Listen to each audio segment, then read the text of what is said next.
to learn the martial arts? Big surprise. Huge surprise. I'm starting to get in a bad mood, you know? Maybe it's like a mood swing, my hormones, I don't know. You know, maybe it's my need to impose my will.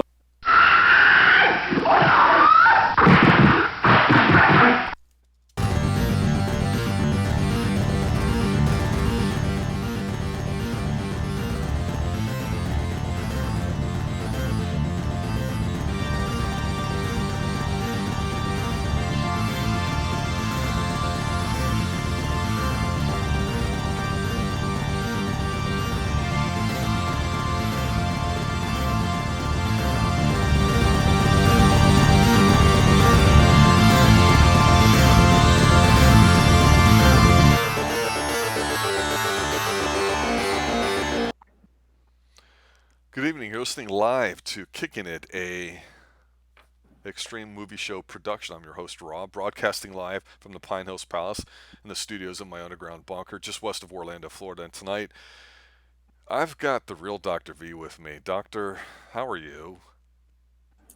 I'm doing great. Yeah, so tonight we have a Dudikoff special, and that's based off the fact that we love 80s films and we loved American Ninja. So we said, hey, let's watch that weird one he did called Radioactive Dreams, the science fiction comedy one from 1985 or 1986, I guess, is when it was released. Because I got to tell you, Doctor, I did not know about this movie or see this movie in the 80s. So I watched it for the very first time and a half yesterday and today. If anybody's looking at the poster there, because I only picked out one picture of it, the movie is exactly like the poster. It's weird, it's goofy, it's silly, it's basically an extended 80s music video, if you want to think about it. The B version of Streets of Fire with no Diane Lane. It would be the post-apocalyptic neighborhood that would be in existence if, let's say, Ronald Reagan actually did press the red button. It's the precursor, it's the source material, if you will, Doctor, for the PC games Wasteland and Fallout, in my opinion. And we haven't even talked about the movies. So what are your initial thoughts? Oh, I was gonna say this movie. I loved it because I love 80s, man. I love it being kooky, wacky like that, but also being nowhere. You know, I love that they threw that in there too. It's basically like the game Fallout. You know, you're in that Fallout shelter for all this time to come out, and that's exactly what these guys are. They've been in there and they grew up with all these 40s crimes novels and stuff in there. Pulp Fiction. Yeah, Pulp Fiction, man. So yeah, so they really don't know. They think it's the 40s. They were little boys when all the nuclear missiles were fired. You know, as they come out and they discover it, like, you know, there's life out there, and people aren't as friendly as they thought they would be. You know, That is true. So you get to see them. They you know, they're basically two brothers. One's, you know, Philip and Marlo. Philip is the brains of the bunch. Marlo is the happy-go-lucky. You know, he's all excited, wants to do this stuff. He's a little bit slower. Dudikoff plays Marlo, and I think Dudikoff plays a well version of Marlo. Yeah, he's a guy. He has the big heart. You know, he kind of wants to be a detective. He's like, you know, he's always going about how, yeah, we're a couple of dicks. You know, and the one hippie chick, she's like, yeah, you sure are a big dick. See, if this were in a European art house film, which it kind of almost reminded me of because of how low budget it is, they would come out of their gay lovers and their love would be challenged by a female that they wouldn't know what to do with. And one of them would have an affair and feel guilty, and then something weird would happen, and I don't know, they'd end up with a monkey in the group. I don't know, but yeah, you know, it's Raymond Chandler, it's Philip Marlowe, it's, you know, there's a new movie on Netflix with Marky Mark in there that's got the name Spencer, and I'm like, what the hell? And Spencer for Hire, which was the old TV show in the 80s. So yeah, this is just an homage to all these kind of Pulp Fiction type things. The entire set's the way they dress. They've got the big hats. They've got the ties. Even the vertically challenged gang that you see in here has got the Scarface suits going on the Ray-Bans. It's somewhat interesting. I have to admit that. You get to see George Kennedy, and you also get to see Don Murray also in this as well. John Stockwell plays the main guy. He's also was in the movie Christine. Yes. Yeah, so, you know, he went on to direct some other big movies too. Well, let me talk about George Kennedy for a minute because I didn't realize he was in here when I watched him. I'm like, oh, what the hell's he doing in here? This guy, George Kennedy, he's the old timers would recognize him. He was in the Naked Gun films, not the TV show, and he was in the airport stuff. But he's been in a lot of stuff, and I'm sure we'll be talking more about him because we've talked about doing the disaster movies in the '70s and getting that up here. But he was also surprisingly one of the many celebrities that got really really big in the '80s, not for doing movies or TV spots, but for doing commercials that you would associate people with them. So we might have had Orson Welles doing Paul Masson wine. We will serve no wine before you pay for it kind of line. George Kennedy, I think, was the breath assure guy. So that probably means nothing to you, but it just made me think of the commercials that we did the other night on Snacking It about how there's just so much good stuff out there if you know where to look. And I totally blanked out on George Kennedy. I thought, wow, he must be getting a pretty good paycheck in here because why the hell would he do it? But, maybe that's why he got the breath assure thing. I don't know. Anyway, back to the film. Yeah, this as soon as they come out of the bunker and you realize, wow, this is filmed probably in Cabo Wabo, San Lucas, or something, because there's absolutely no greenery anywhere.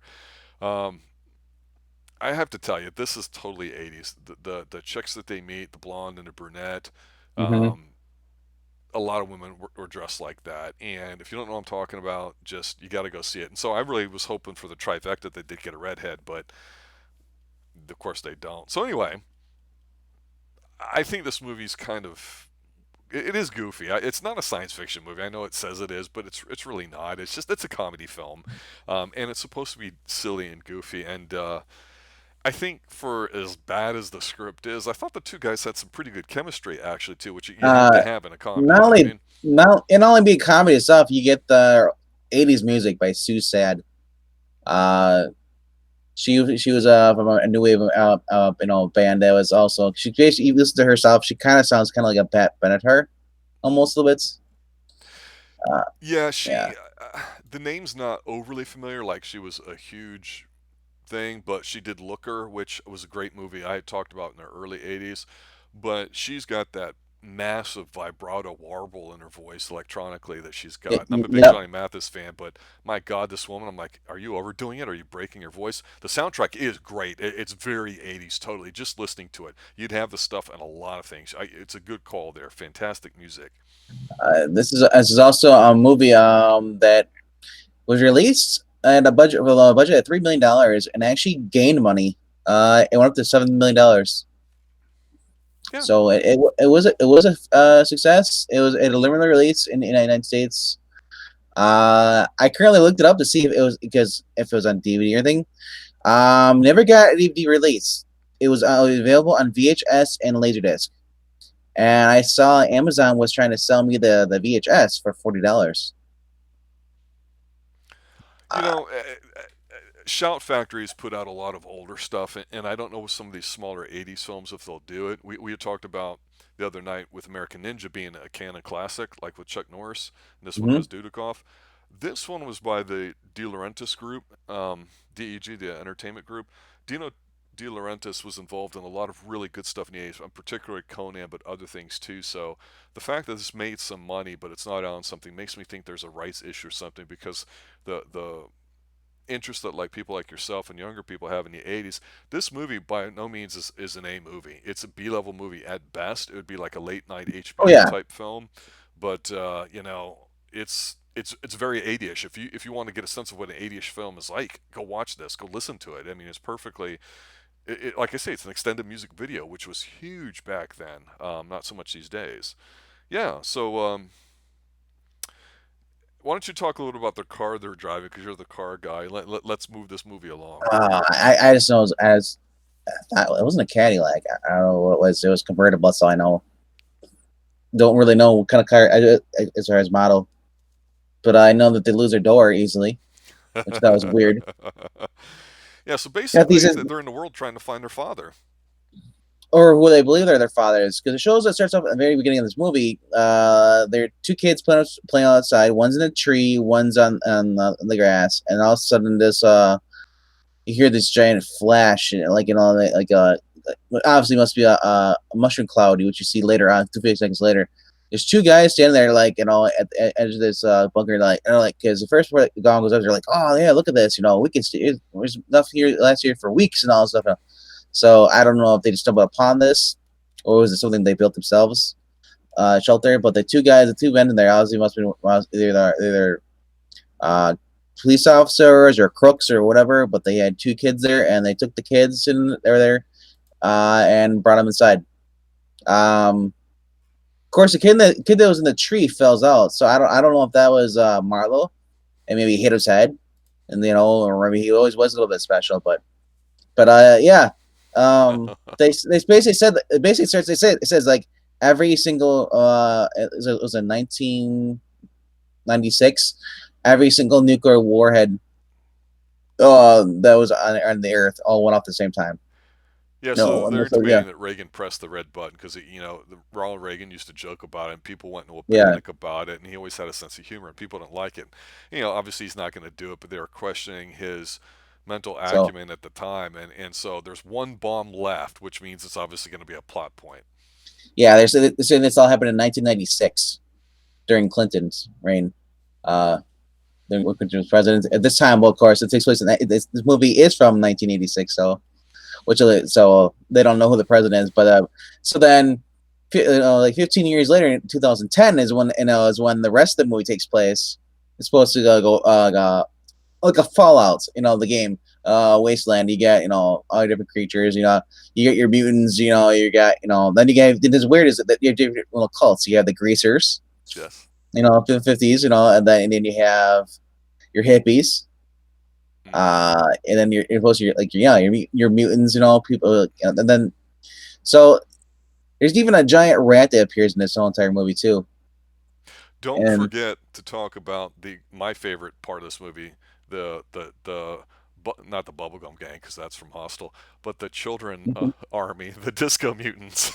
they're not really even mutants. They're just two little kids. They're like brothers, and they're dressed in the white zoot suits with the black shirts and the tie and stuff. And that's how they meet their friend Rusty, because they're coming across or walk, and they pull over. He's like, "Sir, can you spare some gas? My father out of gas, And then also the kid pulls out a 45 on him.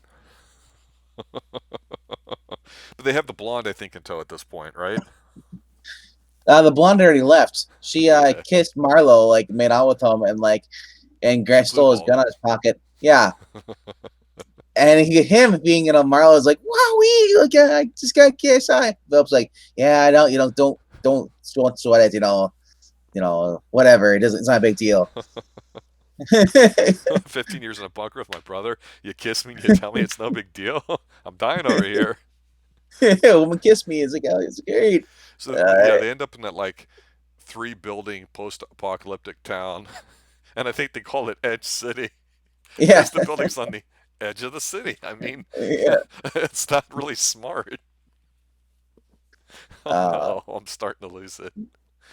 Yeah, this movie's just because cannibals get a hold of them and they want to eat them. And what makes this situation special is they're not infected with radiation, so they taste pure. It's so dumb. right.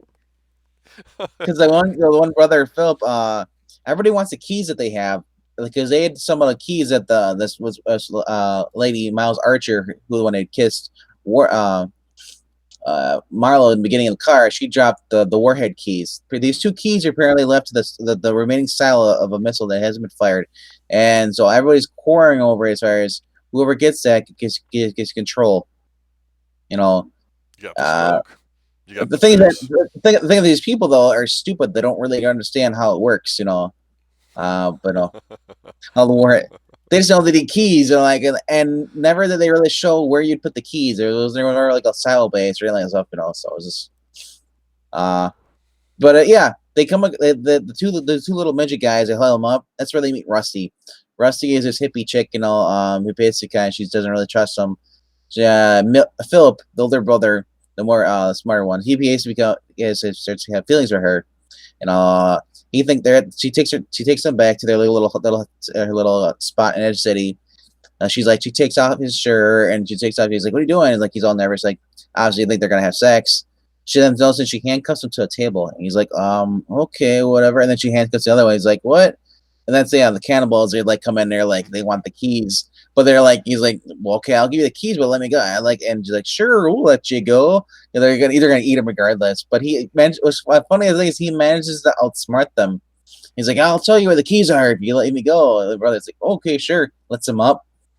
And it was funny how he like grabbed the key. He must have been practicing magic the whole the last 15 years. He's good at sleight of hand, which I thought was really cool.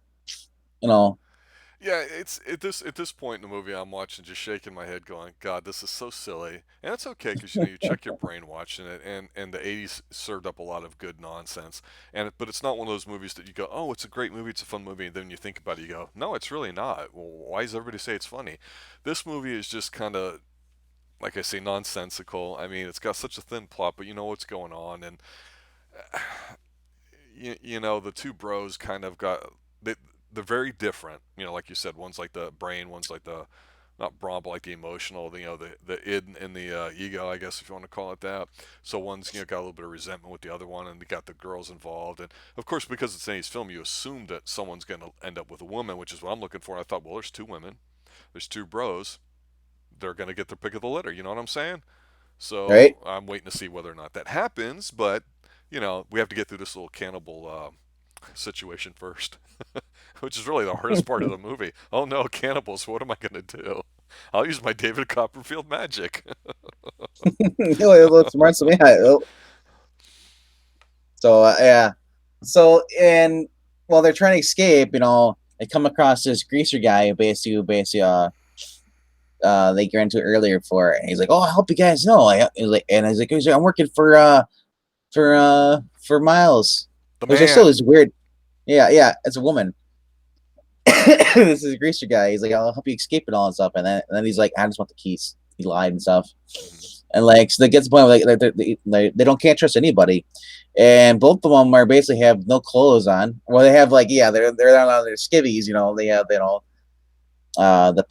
their socks. With the what's what they call the things like the suspenders the guys would go I don't even see their pants slacks in the 20s. They have those on. They're trying to like and they're just trying to escape, because they can't trust anybody. You got the keys.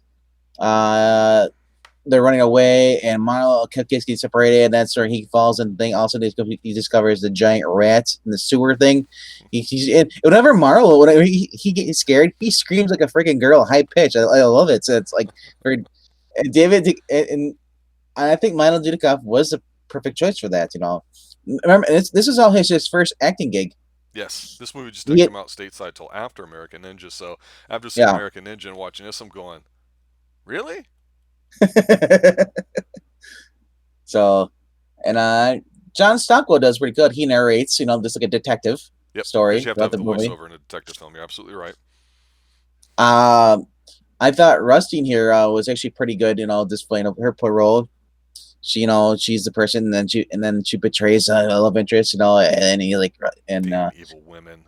yeah, he's like she comes to help rescue them a bit later on there, and she's got the dress on she's like, I don't care if you have a damn dress or not, because before you saw uh before she betrayed Philip's like he saw the dress. And he's like, oh, she's like, I could wear a dress if you want me to. It's like it's just it's because he's never because like I said they're living off characters that were from old. Like Philip and Marlo are not that's not really their names. It's just ones they took from a book. Yeah.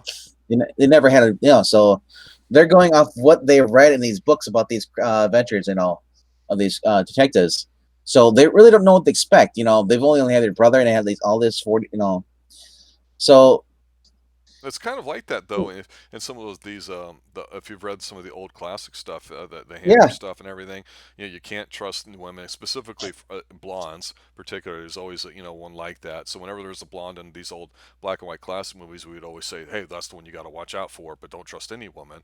So they kind of the old school male female type roles as adults that people pick on today or a little bit more apparent in the literature back then. Not that it's a big deal in here or anything like that. I mean, it's a goofy thing, but these guys don't know what women are like because they haven't been around. They just know it from the books. So it's like when you're a kid and you're reading 30 mags or whatever, and you're reading the letters. I never thought I'd write into the Penthouse forums, but I just have to say the weirdest thing happened the other day when I was in the grocery store. This lady in the deli, and then it turns into a big steamy sex session, and it's like, okay, and these guys are obviously about 9 years old mentally, so it's not going to be like a gore fest.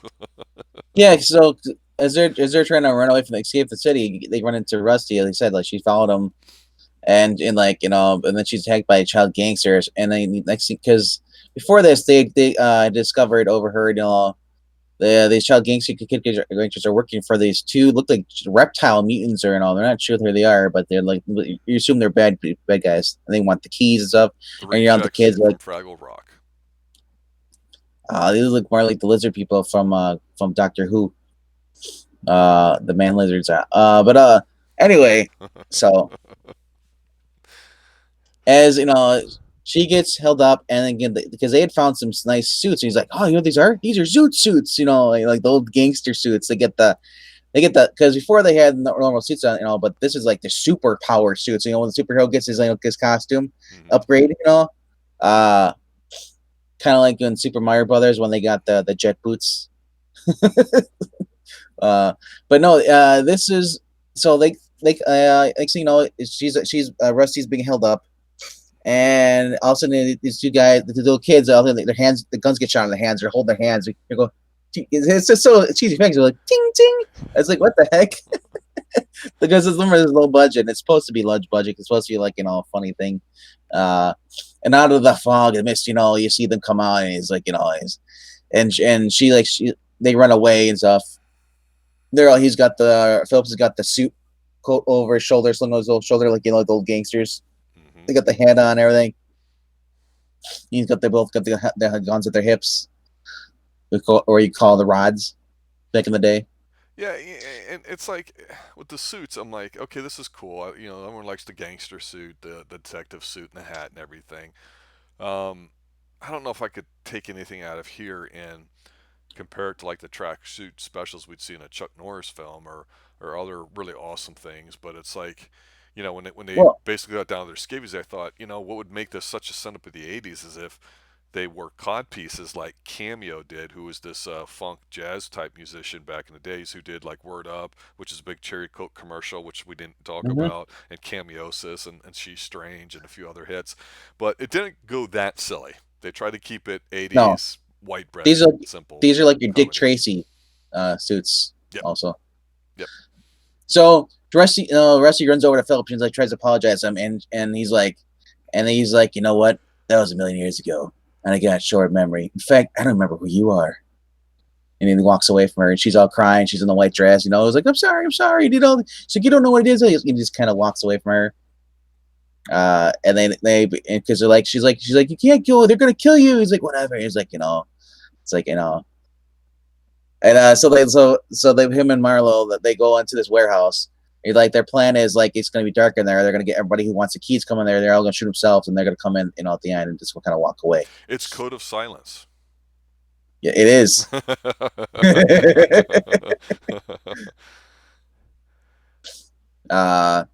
You find out that as they see these two creature guys come in there, and they show up because it was a trap. They literally were because they think they're tough, but they're kind of cowards, when it comes to been in a fight. They really don't know what tough is, Yes. But they're trying to use their brains because they're not they're not Incredible Hulks. They're trying out a gimmick which in the '80s would have to be overly elaborate, and that's what this is too. But it's an opportunity for all the goofiness to ensue on the screen in one big final act before the end, because once the bodies are all been piled up and only a few are left standing, there's a twist, sir. These lizard guys were firing grenades that came to the rescue. The reptile monster. They're like grenade launchers. They were killing everybody, and they basically, allowed them to get away from Miles, who was there, who basically was going to kill them. Just for the keys, and and all of a sudden, like, it was Miles. She's like, here. She's like, put down the thing, or I'm gonna kill them, or like, and like, and they're like, wait, they're like, Marlo, Philip, like, and they're in the crowd, and then they take out their mask. It's George Kennedy, and it's Don Murray, like That's right, Mr. Breath of their Sure. father. Because they explain how they show a flashback, how they're reading them about this book, about these scary monster stuff. So what these guys did, outsmarted all these stupid illiterate people that live, the kids, all the teenager boppers, all this in that city, by pretending to be creatures from like the Black Lagoon or all and stuff, It's so from out of stupid. an old 40s horror movie, books. So It's which I thought was. awful. And well, yeah, how do they take out the mask and also and then they had the teeth in there, it's like the rubber. But before that, it actually looks like they're from the enemy mine. You get close up Enemy mine. Oh God. with green though instead of being red. Yeah, Uh, so their fathers weren't really dead. Womp womp womp. So and so Philip, who's like an excited kid because he hated them. He's nursing a grudge because the fact he's like, they're not our fathers. They left us. They could have took us with them, but they tried to leave us. And so their fathers go to protect themselves and end up getting shot by all the reinforcements of Miles' army. They found out because they found that Miles wants the key so she can launch the last nuke. yeah, Basically destroy everything. damn crazy So women. damn crazy blonde woman. Yeah, I told you, and that's the whole thing. The blondes, that's the whole key. I mean, just as a joke, that's the one thing I thought was kind of neat about it. If you're a fan of, like I say, Pulp Fiction type movies, you always know, oh, don't trust the blonde, don't trust the blonde, and in the movies, typically the blonde was, you know, the one to be suspicious of. It. She was the one that was gonna bring you over to the dark side, kinda, or get you in trouble. And you definitely will see that in some films that we've yet to still talk about, with Humphrey Bogart and a So few others. But so in here, it's a nice little I thought it was homage to cool that. how these guys were hiding. The brothers were hiding during the shootout and everything with everything. And the two fathers end up getting wounded or something, laying down. And you see the after all this, they come out and Marlo picks up one of the assault rifles because and basically well, not called assault rifles. It's probably like let's get some machine gun, you know. A Tommy Anyway, gun is what the a gangster Tommy was gun made out called. of yes, made out of like looks like PVC or something like that. It didn't look like it. It's a futuristic one. Uh like someone took Colored a bunch. PVC. Yes. And so anyway, it's like holding up, and then you see Marlo walking through the stage. She's like, you don't have the guts. And the last minute, she's walking a couple minutes, and then she goes to pull the gun, and Marlo pulls the trigger, and you can see like he overacts the kick arc, because remember it's a fake gun, so he shoots gun and it sprays up and then down, and he and, So and fake. he kills her, and she falls over. And it's like, and they're like, and he talks to like the Philip talks to the guy who's supposed to be like his John Murray. He's supposed to be. He's like, what? He's like, forget the past, and move on, enjoy your life. And the dead guys dies. It's like, so after this, he like, oh, that was such a touching scene. Like it's so tense and stuff. And they're like, okay, well, they have the keys and go, and like, it's like, hey, why don't you hey Marlo, why don't you show me your steps? And like, we need your steps. And like, as they open the door, and he's like, there's nothing I can do, but I guess I kind of felt relieved, everything's over, starting to life, And Phillips like, and he's like, so all of a sudden they do the post nuke shovel. Yeah, this little swingy kind of jazz thing, and oof, wow. I mean, And at first I so wasn't so one sure. could argue this is more of a musical than anything I else. couldn't tell if they were doing like if it was them actually doing the dance or if it was stunt doubles. But no, it was them. They must have took them a while to learn the dance and stuff, But Oh boy, yeah, it's. Oof. See, in the '90s, obviously, because of swingers and all that, swing and dancing and all that kind of was a thing, and it seemed to be a bit popular. Back in the day, there used to be like some dance studios you could go to learn how to do old classic dances. And in the '80s, I don't know if it died out in the '90s, but when you're in junior high, not this friggin' middle school stuff that exists today, but when you're in junior high, you would end up taking a class, and if it was raining outside or the weather was bad, and we'd be in the gym, and they would do this stuff where you'd have to learn dances and they'd play music and stuff, and um, it's just one of those old things though. It's like, really? So in the 80s, there was definitely, like I was saying to you before about the 50s. The 50s were popular in the 80s, but there was still a certain amount of thing in the 40s that was really popular too. I think some of it has to do with the war and people who were older at the time. Still, there's definitely a big thing to that. And when they pulled out this little jazz number, I'm like, yeah, okay, wow. But you know what? Hey, why not, right?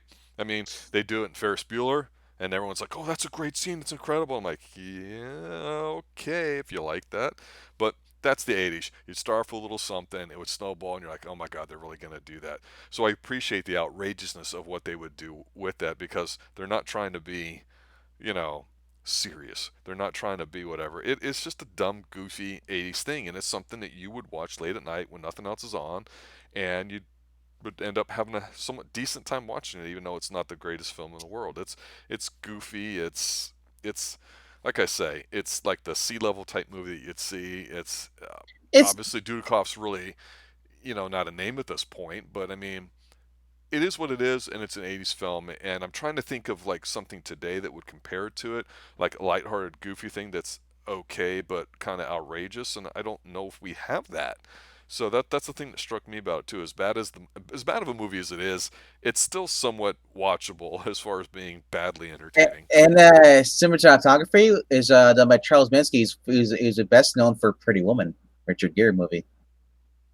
Yeah, it's not a Yeah, bad looking it's movie. I mean, it's no Seventh Seal or anything like that at all, but yeah, it doesn't look horrible, but it just, like I say, it just looks like a really, really long music video where they're not singing and everyone's dressed uh, up as Mad Max. it's it's 98 minutes. It didn't. It felt like it was shorter than that. It went through for me, um, and then you could plus also because I was digging the soundtrack, by that chick.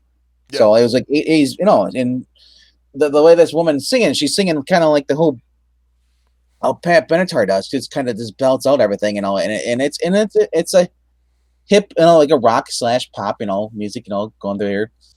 And like I said, I just had fun with it. It's like because I knew it was going to be like those post-apocalyptic movies. They're never serious. They're right. never. They're always comedies. And this is '80s. This is like your cheesy '80s like you get. There's a lot of these movies that popped up in the '80s. There was the one. With Melanie Griffith that was Cherry 2000. But then you also had the girl from Pretty in Pink. Molly Ringwald was in one. Another one is called was it Outlander? Was it something like that? There's all these like these B list like Yeah, horror movies or not horror but it's sci-fi action stuff and thrillers. They're yeah, just popping up. So yes, it's not. It's just if you're looking for something that's serious, it's like it's gonna be like Fortress or Outlander, Sean Connery, it's like no, this isn't it. This right. is your feel good comedy. You go, this is something you go with your buddies and you're like, hey, let's go watch this, and you're like, oh yeah, that was stupid, but it was stupid fun. You Yeah, know, it's like almost like a buddy comedy, almost like a buddy it cop it, it, thing. it It's is, not like and heavy that's metal, but it's kind of weird and silly and all that. Yeah. and it's the movie you see with your buddy. And your buddy be like, you see, this is why I don't trust blondes. Blondes do have more fun. Um, yeah, Marania's talking about how she went to discos and nightclubs back in the time. Boy, man, the 70s. Boy, I could say some vulgar things about that, and definitely the 80s about just going out and partying and having fun. But yeah, I mean, it's like I'm not going to tell people to go watch this film. I mean, I didn't hate it, but it's there. And I know we had talked about trying to come up with some sort of not Uh, 80s film channel, but like a B sort of movie channel, but not like B like Mystery Science Theater, but like stuff that like a lot of Canadian sex comedies that were really popular in the 80s, stuff like this. And we just kind of hadn't nailed down the exact format or theme to it yet. But I think when we were talking about doing another film, we're like, well, we're going to do American Ninja 2 or we're going to do this one or that one. And then you're like, oh, let's check this one out. It's a dumb 80s one. I'm like, yeah, I think I haven't seen that. Let's check it out. I'm like, okay, this one probably is like a soft introduction for that too. To me, it's just like no different than watching that Peter William really he did, whether like you saw the giant talking like he's talking to the giant fly, whatever it was. You know what I'm talking about with the typewriter and everything? Oh God, the IBM Selectric. Yes. So, and I was like, you know, it's what's it? He had John Stockwell here. I thought it was pretty cool, like, you know, because Stockwell's done some movies too. Went on to produce more movies as the years gone by.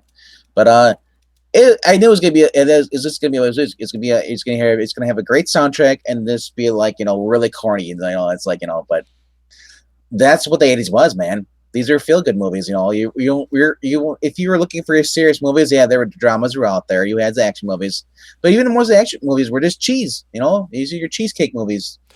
Yeah, and I got to tell you, I like to talk sometimes about music or the soundtrack because those are two different things to me. And the soundtrack here, I mean, the music's a little whatever, it's got the techno feel to it. It didn't really stand out for me, but yeah, I will say that the lady singing, the music part to it, the soundtrack does help make this movie. It definitely feels like it. It really makes it a lot better than be because boy, if they didn't have that in there, man, I don't know what it would be like. Yeah, Moran just talking about that. Yeah, I mean ABBA, boy, you want to talk about that. So the thing about the '80s was with the fashion is it took a lot of old stuff and you could dress like a '50s bebop sort of thing and it wasn't a big deal. You could dress like Michael Jackson in parachute pants and nylon. You could dress in your denim jacket and have long hair like you're a rock and roll heavy metal guy. You could dress like you had Oh the yeah, necktie. You could have all these you fashions and you it was just insane.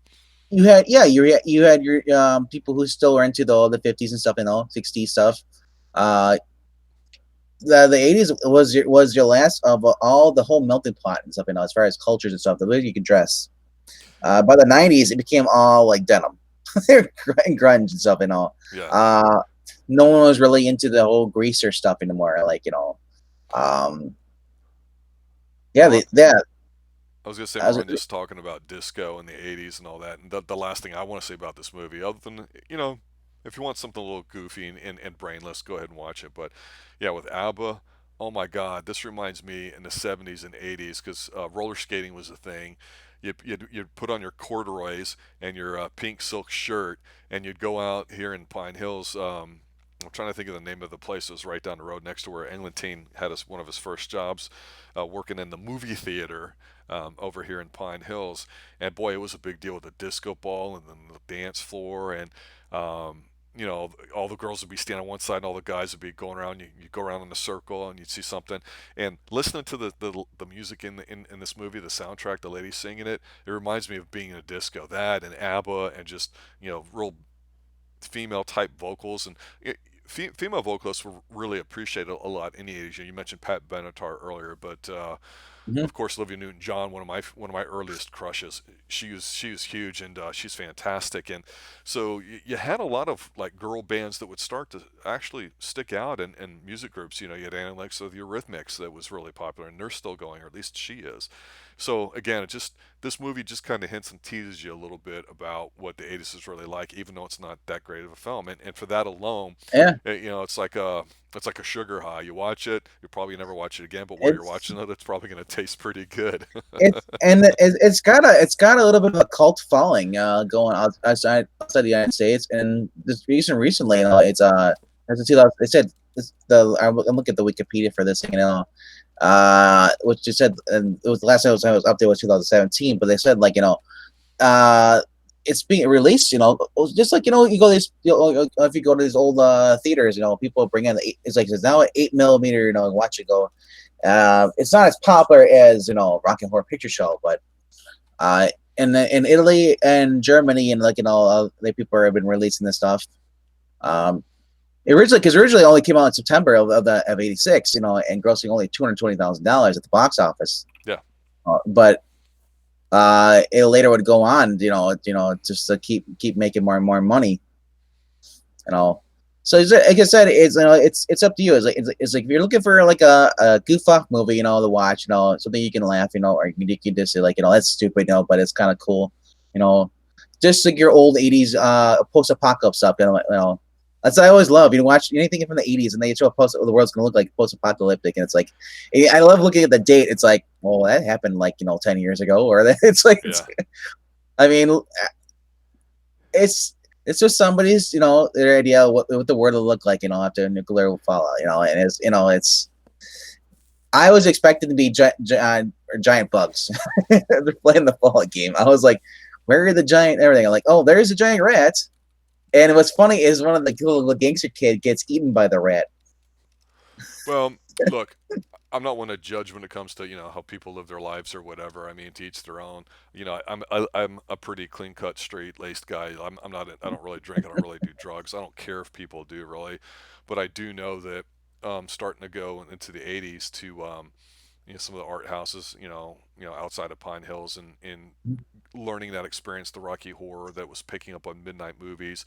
We had cosmic concerts where they'd play music and have like these laser shows, in the planetarium here. Those are always kind of neat. And they'd blow the smoke that was like cherry. I always called it cherry Pez smoke because it smelled so sweet, and it would be different flavors or taste. It was weird. But I had a few friends that really, really practiced better living through chemistry, and they would tell me about certain films like, oh my God, if you just listen to Conan and don't even watch it, and you're taking acid, it's a whole new movie. And I'm like, okay. And I don't know if this movie would be up there. Like, it's probably no Mandy or Beyond the Black Rainbow, which I go, you have to be on drugs, or even 2001 for some people, but it could qualify for that. So if you like to view things through an alternative lens due to some chemistry that you like to imbibe upon, this might be one of those kind of movies too, because it's just I really mean, kind of weird. the reason I like it the more too because I love Streets of Fire. Yep. That had even though they had William Dafoe and Diane Lane, but it's even though that kind of had a cruddy edit, but I it's all what it was. It was all like, you get your 50s, and then you had, it's just these are your movies. The soundtrack really helps the movie. There's uh nowadays the soundtrack is second to what the movie is. It's like, oh, let's go ahead and cool songs in there, or they're just using the soundtrack, because the movie just really sucks. Yeah, as we dive into more 80s stuff, obviously we're going to pay a little bit more attention to all the fun stuff with it. I mean, because there's plenty of movies that it's not even so much about the movie, it's how the movie successfully is able to conjure up, that feeling of what the 80s is. And like I mentioned before, how Stranger Things occasionally was successful at, but it failed in some regards. And so, again, that's just one of those themes that I think that's going to come up, and that's why we've actually kind of avoided the 80s a little bit because we didn't know quite how to categorize it. But like I say, whatever soft opening this would be for an introduction to 80s films just in general that we're going to come up with some sort of channel to. I think this probably be the first one. You got any final thoughts that you want to get out there, Doctor, before we call it a night? Zim Bim Zowie. No. I'm glad Maranya remembers the laser light shows. Yeah, Pink Floyd and the laser light show. No. Give me AC/DC or Van Halen or something else. Yeah, nothing like hearing Eruption going off in a big theater with lasers going on while my dog has the zoomies going around my legs right now. Okay, guys, thanks for listening. Doctor and I are getting ready to do an emergency stream here at 8 here in a few minutes, so be on the lookout for that. To be determined, but I guarantee you it's going to kick ass, and it's going to be, what's the word I'm looking for, Doctor? Extreme. Good. Yeah, duh. Come on. All right, guys, thanks for listening. See you in a few. Bye.